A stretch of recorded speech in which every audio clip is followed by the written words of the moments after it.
এই রাত 11টার সময় তুমি একা একা কি খাচ্ছ? তরকারি রুটি।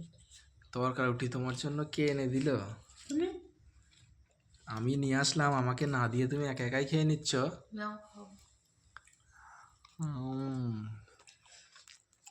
এনেছো সেই সন্ধ্যেবেলা, তো এখন খাচ্ছি, এখন টাইম পেলাম। আমাদের এখানে এখন আজ হচ্ছে শবে বরাতের রাত, তাই সবাই নামাজ টামাজ পড়বে, আমরা ঘর দৌড় মুছলাম, কাল সকালে আবার নামাজ পড়বে, তার জন্য কাজ এখন করতে খাওয়া দাওয়া করতে হচ্ছে। অনেক দেরি হয়ে গেল।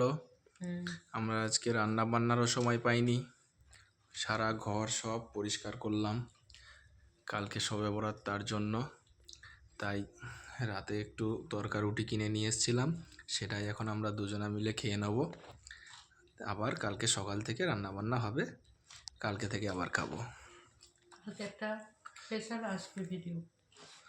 কালকে সারাদিনের একটা স্পেশাল ব্লগ ভিডিও আপলোড দেবো, আপনারা দেখবেন এবং আমাদের এই চ্যানেলটিকে লাইক, কমেন্ট। কমেন্ট, সাবস্ক্রাইব করে পাশে থাকবেন।